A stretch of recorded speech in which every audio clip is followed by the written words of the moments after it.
Hi there, my name is Jen McIntosh, and today I'm going to share a story with you. I'm going to share the story of how I embraced my gray. Trust me when I say that this wasn't a decision that I made overnight. It was something that I thought about for months before I finally had the courage to do it. I used to find the best light in my bathroom, and I would get my favorite tweezers, and I would sit there for I don't even know how long, plucking all of the white hairs out of my head, thinking that if I did it enough, there's no way that they would possibly come back. I had a dedicated appointment with my hairdresser every 6 to 8 weeks where she would touch up my roots, she would color my hair, she would fix the damage the color was doing, she would recolor it, she would redo the roots. I even had stuff in my cupboard so that I could color it myself if I had to. I don't even want to think about what all of this cost between the coloring, the touch-ups, the toning, the recoloring, the fixing of the color, all of those things. The amount of money that I spent on my hair was astronomical. This is me. This was taken at a time when I wasn't ready to go white.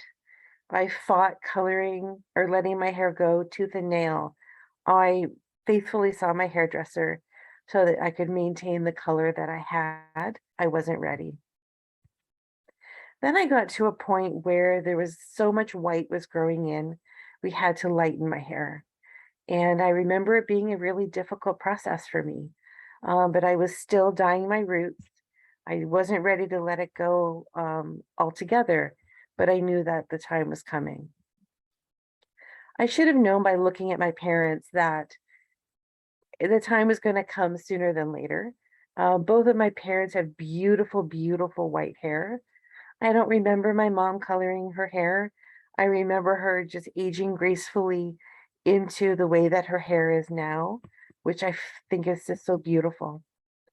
But it was February 16th, 2019, when I sat down in my hairdresser's chair and she spent 5 hours and bleached all the color out of my hair.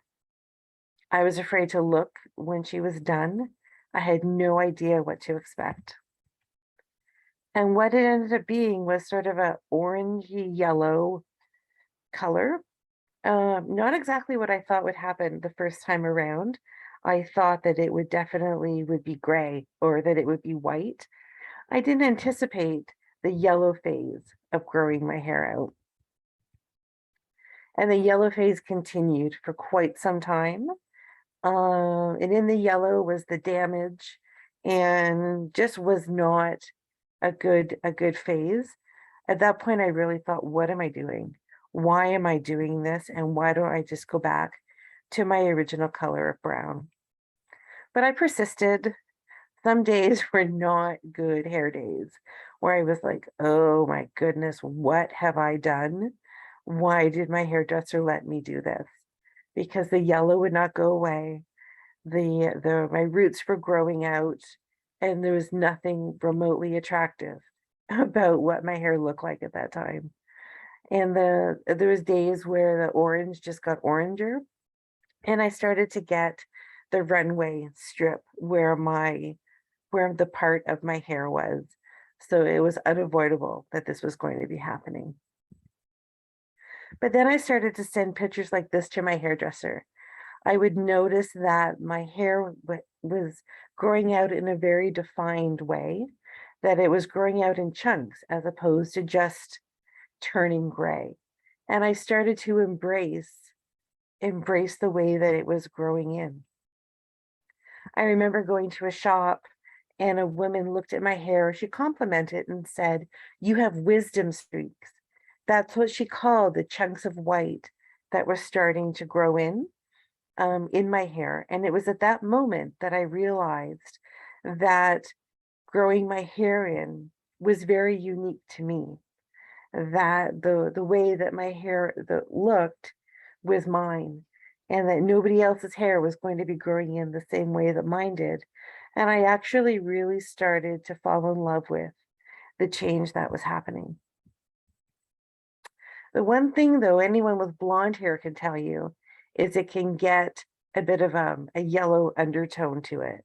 Well, the same with white hair or gray hair. My hair can turn pretty yellow. And that was when I was introduced to the wonderful world of purple shampoo. Now, purple shampoo, you think, what? There's something in the purple shampoo that helps take away the yellow undertones in gray hair, white hair, blonde hair. And I've tried all of the purple shampoos to find the one that works the best for me. I have hope when I see all of these people of influence who have now started to let their hair grow. There's Sharon Osbourne, Helen Mirren, Lisa LaFlamme, and we also have um, Sarah Jessica Parker have all let their hair grow in. Now that I'm on the other end of it and I've become used to my hair now, I really feel that my hair has become uniquely me. I think that I feel I'm more my authentic self, and I feel that what I have come out with now is beautiful and it's natural and it's a beautiful thing. So if you are looking to let your hair go, if you are looking to embrace your natural beauty, I say go for it because I certainly don't regret the decision that I made. And 3 years later, I've never looked back.